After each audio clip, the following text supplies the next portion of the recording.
Hello बच्चों, नमस्ते। आप लोग कैसे होंगे? अच्छे होंगे, मस्त होंगे, ज़बरदस्त होंगे। तो हम आज अपनी क्लास शुरू करने से पहले कल कुछ पढ़ाए थे जो रिवीजन करते हैं। यानी लवक क्या है? लवक कहते यह एक प्रमुख कोशिकांग है जो पौधों में पाया जाता है। लवक मुख्य रूप से 3 प्रकार के होते हैं: हरित लवक, वर्णी लवक और अवर्णी लवक। तथा नेक्स्ट है न्यूक्लियस यानी केंद्रक। न्यूक्लियस अर्थात केंद्रक। केंद्रक यह एक प्रमुख कोशिकांग है।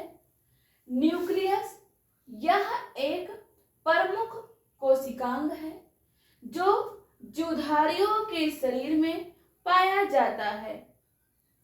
न्यूक्लियस यह एक प्रमुख कोशिकांग है जो जीवधारियों के शरीर में पाया जाता है। यह सभी जैविक क्रियाओं को नियंत्रित करता है। यह सभी जैविक क्रियाओं को नियंत्रित करता है, जिस कारण इसे नियंत्रण कक्ष भी कहा जाता है। जिस कारण इसे नियंत्रण कक्ष भी कहा जाता है। परिभाषा क्या है? वह कोशिकांग जो सभी जैविक क्रियाओं को नियंत्रित करता है। वह कोशिकांग जो सभी जैविक क्रियाओं को नियंत्रित करता है उसे न्यूक्लियस कहा जाता है। इनमें आनुवांशिक पदार्थ पाए जाते हैं। इनमें आनुवांशिक पदार्थ पाए जाते हैं तथा गुणसूत्र भी पाए जाते हैं। ये सभी जैविक क्रियाओं को नियंत्रित करता है, जिस कारण इसे नियंत्रण कक्ष भी कहा जाता है।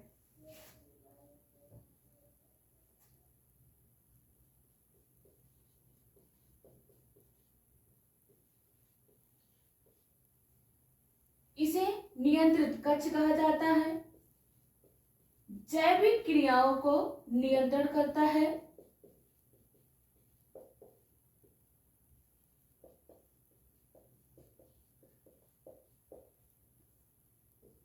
यह सबसे प्रमुख कोशिकांग है।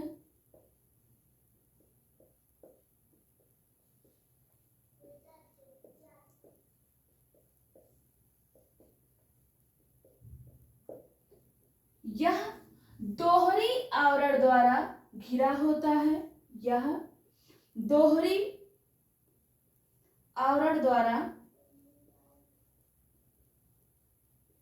घिरा होता है।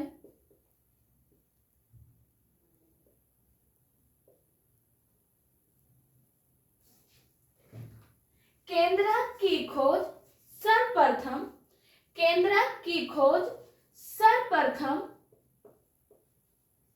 रॉबर्ट ब्राउन नामक वैज्ञानिक ने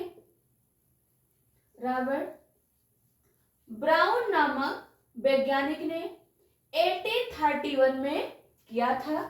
न्यूक्लियस की खोज सर्वप्रथम रॉबर्ट ब्राउन नामक वैज्ञानिक ने 1831 में किया था।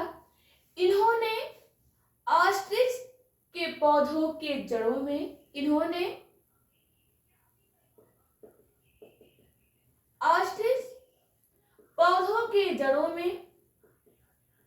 इनका अध्ययन किया था।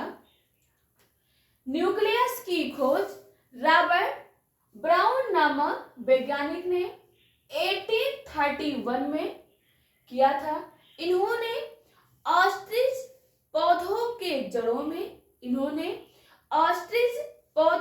जड़ों में इसका अध्ययन किया था। यह सूक्ष्म अंग होता है जिसे हम अपने नग्न आंखों से नहीं देख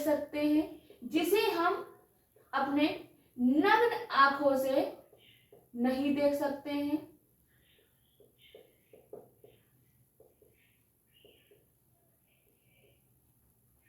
इसे देखने के लिए इलेक्ट्रॉन माइक्रोस्कोप की आवश्यकता पड़ती है। इसे देखने के लिए इलेक्ट्रॉन माइक्रोस्कोप की आवश्यकता पड़ती है।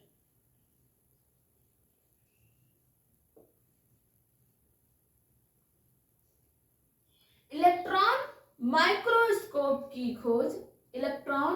माइक्रोस्कोप की खोज एनाटॉनी लीवनहॉक ने किया था।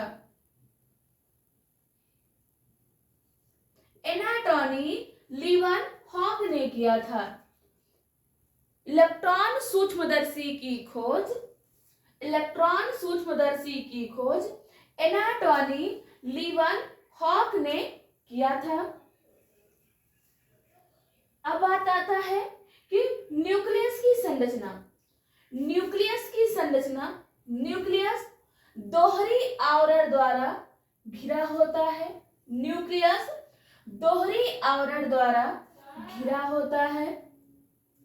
न्यूक्लियस के अंदर एक तरल चिपचिपा जेलीनुमा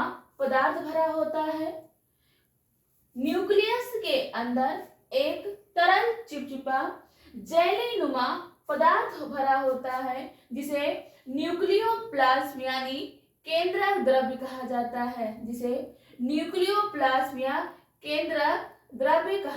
है। तथा इसके मध्य में न्यूक्लियस के मध्य में एक केंद्रिका पाई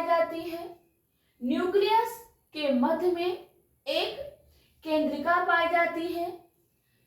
जहां पर सभी गुणसूत्र एकत्रित होकर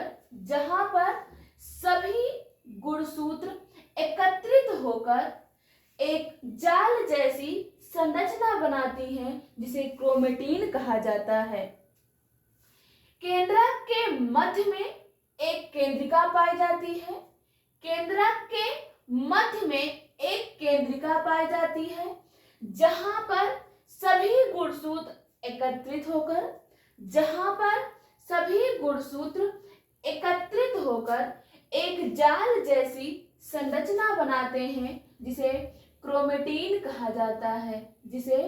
क्रोमेटिन कहा जाता है। केंद्रक के चारों तरफ एक आवरण पाया जाता है, जिसे न्यूक्लियर मेम्ब्रेन कहा जाता है। केंद्रक के चारों तरफ एक आवरण पाया जाता है, जिसे न्यूक्लियर मेम्ब्रेन कहा जाता है। ये अपशिष्ट पदार्थों से इनकी रक्षा करते हैं।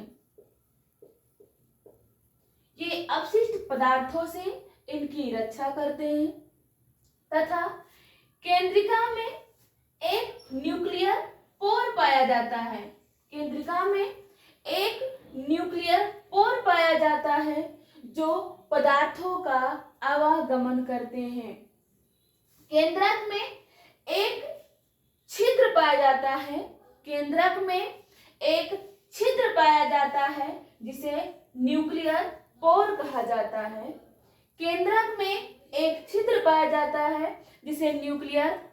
कहा जाता है। ये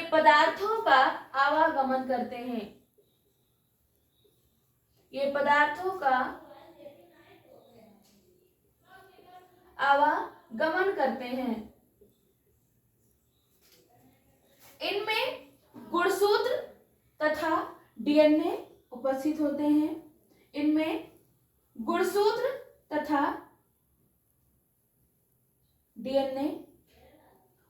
होते हैं।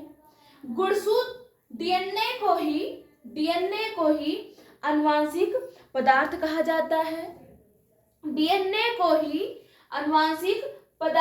जाता है, जो माता पिता के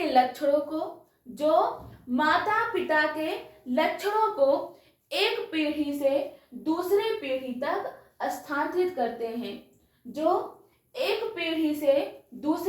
तक स्थानांतरित करते हैं। गुणसूत्र क्या है? गुणसूत्र यह अनुवांशिक वाहक होता है। वाहक का अर्थ होता है वाहक, जैसे हम किसी वाहनों द्वारा जाते हैं, हमें कहीं जाना हो तो हम किसी माध्यम से जाते हैं, तो वो क्या है, तो हमारे जो लक्षण होते हैं उसका भी कोई माध्यम होता है। अब माता पिता के लक्षण कैसे हमारे शरीर में आएंगे, तो गुणसूत्र के द्वारा, यानी गुणसूत्रों के द्वारा ही माता पिता के लक्षण एक स्थान से दूसरे स्थान पर आते हैं। इसलिए गुणसूत्र को अनुवांशिक वाहक कहा जाता है, जो अनुवांशिक लक्षणों को एक स्थान से दूसरे स्थान तक ले जाते हैं।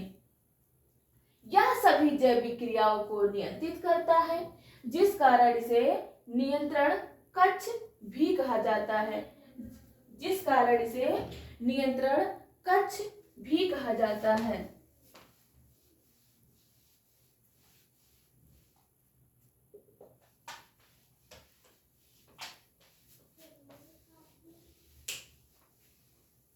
नेक्स्ट टॉपिक है लाइसोसोम।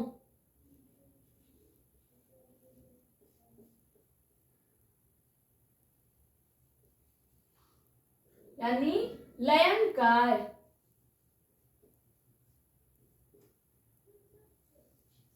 लाइसोसोम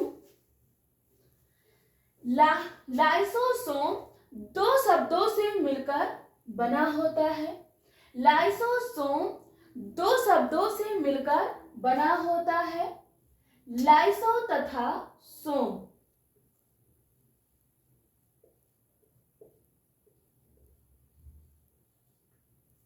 लाइसोसोम दो शब्दों से मिलकर बना होता है, लाइसो तथा सोम। इसे ग्रीक भाषा से लिया गया है। इसे ग्रीक भाषा से लिया गया है। लाइसो का अर्थ होता है पाचक, सोम का अर्थ होता है काय या अंग। लाइसोसोम दो शब्दों से मिलकर बना होता है। इसे ग्रीक भाषा से लिया गया है। लाइसो का अर्थ होता है पाचक, सोम का अर्थ होता है काय या अंग। अर्थात कोशिका में पाए जाने वाला, कोशिका में पाए जाने वाले पाचक अंग को, कोशिका में पाए जाने वाले पाचक अंग को ही लाइसोसोम कहा जाता है। कोशिका में पाए जाने वाले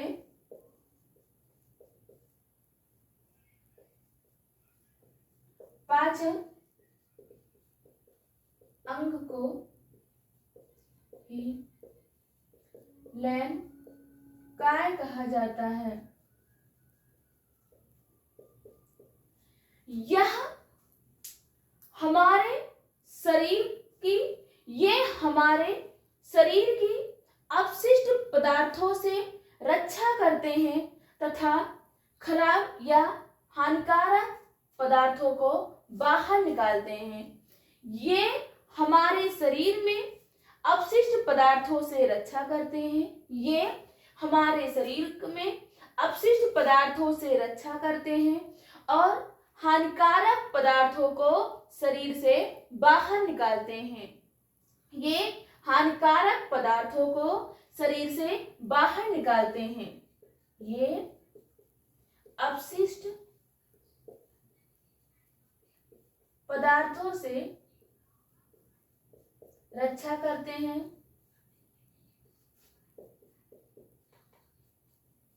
तथा हानिकारक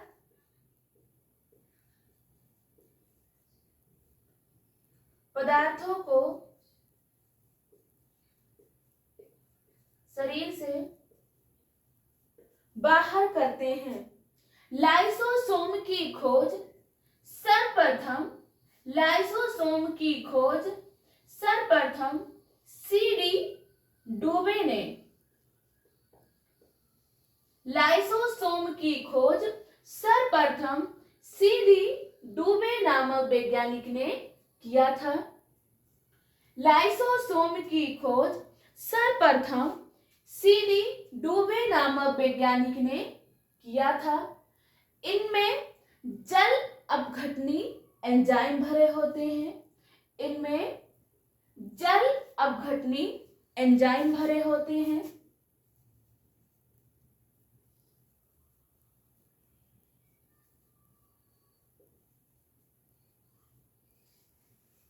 जल अपघटनी एंजाइम भरे होते हैं।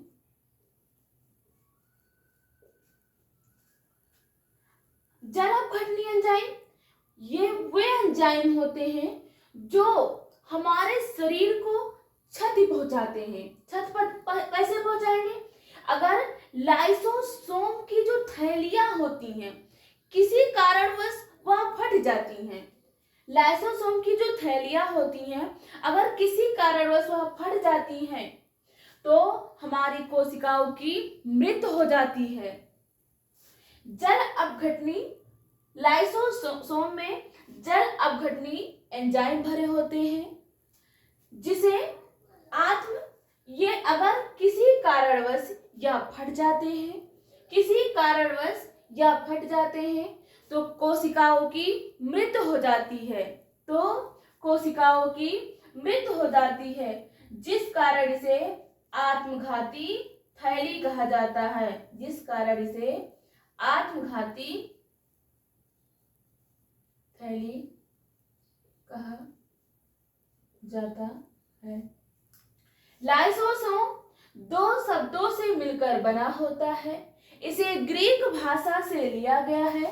लाइसो का अर्थ होता है पाचक तथा सोम का अर्थ होता है काय या अंग, अर्थात कोशिका में पाए जाने वाले पाचक अंग को ही लाइसोसोम या लयनकाय कहा जाता है। ये शरीर में अपशिष्ट पदार्थों से रक्षा करते हैं तथा हानिकारक पदार्थों को शरीर से बाहर निकालते हैं। इनमें जल अपघटनी एंजाइम भरा होता है। इनमें जल अपघटनी एंजाइम भरा होता है जो किसी कारणवश फट जाने पर कोशिकाओं की मृत्यु हो जाती है जिस कारण इसे आत्मघाती थैली भी कहा जाता है। जिस कारण इसे आत्मघाती थैली भी कहा जाता है। तो हम अपने बातों को विराम देते हैं और मिलते हैं हम आप सबको अगली क्लास में। तो आप कमेंट करके जरूर बताइएगा कि क्लास कैसा लगा। अगर क्लास आप लोग को अच्छा लगा होगा तो लाइक शेयर और कमेंट जरूर करिएगा। धन्यवाद।